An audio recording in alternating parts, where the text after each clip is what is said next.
abot ng aking kakayahan. Ang mga katungkulan At kusa kong babalikan ang pananagutan ito ng walang pasubali o hangaring inumas. Congratulations po sa lahat po ng mga presidente po at sa mga nandito dito. Kayo po ay sa bawat posisyon po. Sabi ko nga sa inyo, salamat po sa paglutan nyo ng OPA officer ko. Mahal ko po kayo lahat at isang good morning. Mula po sa amin ni Kagawad Totoy Enriquez, mag-iingat po kayo lagi. God bless you all po. Thank you.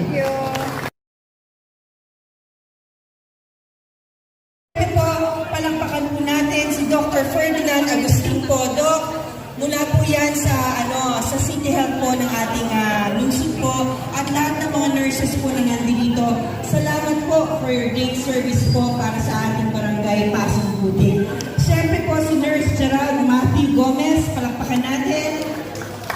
At mula sa Senior Citizens Federation and Maligaya Centro of Navaliches, Pres Violeta Alquiza. Pres, daming fans si Pres, ha?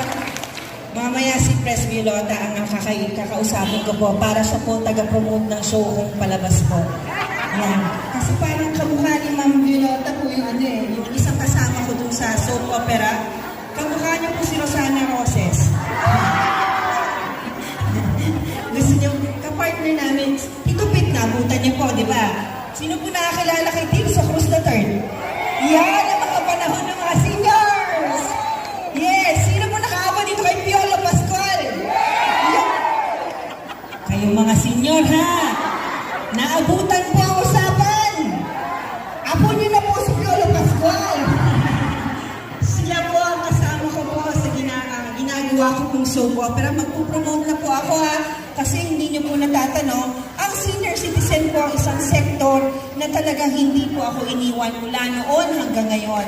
No, ang Barangay Pasong Putik po ay kabilang pa po sa District 2 ng Quezon City dahil dati po ang District 2 po napakalaki. Hinati po tayo, kaya tayo nagkaroon ng District 5. Ang senior citizens po talaga ang isang sektor na taga-ubos ng amoy ni Konsihana Aiko Melendez. Alam nyo, kanina po, umiikot pa lang po ako. Sabi nung isang senior doon, ma'am, dito po kayo. So, humarap po ako dito sa camera. Hinihila ako ng isa, tapos yung isa, kinurot ako dito sa tiyan. Hindi ko po tuloy alam mamaya doon sa picture kung nakaganon po ako. Kasi kinurot ako ni nanay, sabi sa akin, nagigil, pa-picture sa'yo. Lahat naman po kayo pagpipicturean ko dahil alam nyo, ito, umagang ito ay talagang nilagak ko para po sa inyo. Ito po ang panahon ko para magkaroon tayo ng pagkakataon ng magkakwentuhan, mag-picture taking, at malahad ko po ang mga programang nagawa ko po sa loob ng 2 taon bilang konsehal nyo ng Quezon City. Alam nyo po, sa 2 taon ko ng panuningkulan, andyan po yung guarantee letter ko. Ano po ba yung guarantee letter? Ito po yung tulong action medical po ng aming team, ang Team AM po, kung saan umiikot po kami sa bawat kasunok-sunukan po ng bawat area po. Bakit po? Kasi po, ang aming team, ang instructions ko po sa aking team, sino po dito mga may Facebook po? Sino po ang may mga marites po dito? Umamin po tayo. Sabi po, alam nyo, wala pong masama kung marites po tayo. Kung ang minamarites naman po natin ay magagandang bagay, wala pong problema sa pagiging marites. Ang mahirap po sa pagiging marites ay yung gumagawa po tayo ng paksyon o nag-aapapaaway sa iba't ibang tao. Sa aking team po kasi, ang kabilin-bilinan ko po, gusto ko po bawat area po ng Barangay Pasong Putik ay naililibot ko po. Bakit po? Sa tuwing nagbabasa po ako ng Facebook po, bago po ako kasi matulog nanay, nagbabasa po ako ng mga tinatag na comments po sa akin, kay masama man yan o kay maganda po, binabasa ko po. Kasi po, doon po, nababasa ko, sinasabi na sana all.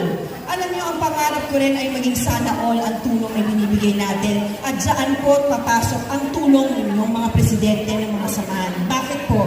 Kasi po, sa mga darating na araw, hinihingi po namin itong pagkakataon na mag-tie-up project po tayo sa bawat area ninyo po.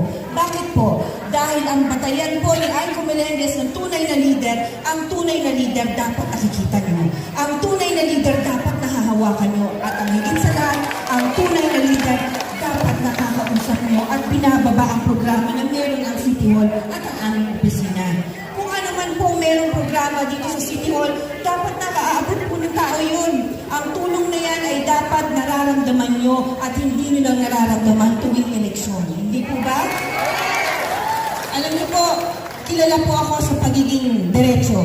Diretso po kasi ako magsalita kasi diretso na malumanay po. Naniniwala kasi ako kapag ang tao po ay diretso po at sinasabi na sa tao ang nais po parating sa kanila, hindi na po sila mag-i-expect po. Di ba po, napakasakit po na minsan lalapit kayo sa opisina, pag-iintayin kayo ng pagkatagal-tagal, mamamasahe kayo sa City Hall, tapos iaabot sa inyo 100. Naramdaman niyo na po ba yun? Yan po bawal sa opisina ko po. Alam ng team ko po yan na pinangungunahan po ng aking Chief of Staff, ang kapatid ko po, si Angelo Melendez. By the way, sa mga seniors na single, sino pong senior na single? Yung kapatid ko po, single po yan. Mami, widow, yan po kapatid ko, hindi pa po naman bago. Pero po, parang bagay po kayo, ma'am, na maging sister-in-law ko. Ma'am, hindi niyo po natatanong, galante po akong sister-in-law. See you tonight sa bahay ko lang. Jel, tinan mo, dito lang pala sa senior citizen. Sa senior citizen, may forever! Yes! Biro na kasi gusto ko po ngayong araw nito, maging masaya po tayo. Hayaan nyo lang pong batiin ko rin po muna yung mga ibang presidente po nandito, no? Nasa po si Pres Albina Hortaleza ng SCAPI. Ma'am, alam niyo si ma'am, lagi ko po nakikita pag nag-area, napakasipag po niya. Palakpakan po natin ang parang bata ko. Ma'am, salamat po sa tulong mo po lagi sa akin. Siyempre po, ang Sacred Heart ito kanina po yun yung sa dulo, isa sa taga-Sacred Heart, yung umanong si Chango. Yun. Palakpakan natin si Pres Aurora Canape. Ma'am, dun sa dulo. Nakikita ka po, ma'am, sasabihin ko sa inyo. Kaya lang hindi po natin siya makilala, ma'am. Alam niyo kung bakit po? May facial yung mukha mo. Hindi lang po, ka lang po. Ma'am, sino po yung nag-avail po ng facial natin at ano po? Mamaya po, pagtapos po niyo yung facial, magiging kamukha niyo po si Aiko Melendez. Ganyan kagaling ang aming facial massage team. So nakikita niyo na po kung bakit po. Sa tingin niyo po, Daddy, ilang taon na po ako? Ma'am,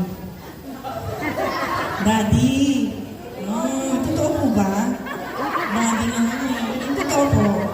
Mga 28 naman, para maniwala po siya. Si Daddy, 26. Tama po, Daddy. 28 po ako. 28 years na po ako mukhang bata.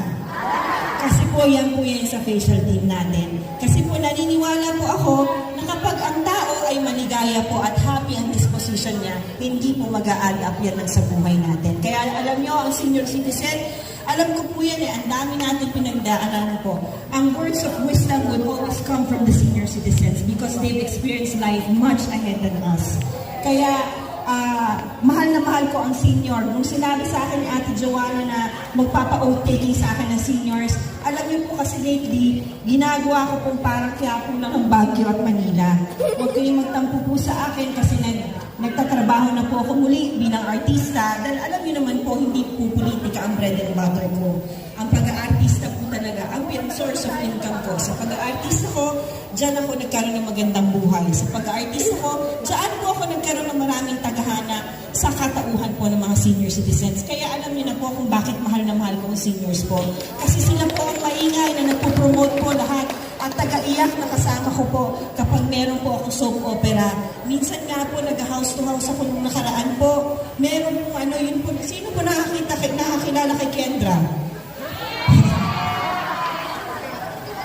Meron po akong marites sa inyo. Nag-house to house po ako, ma'am.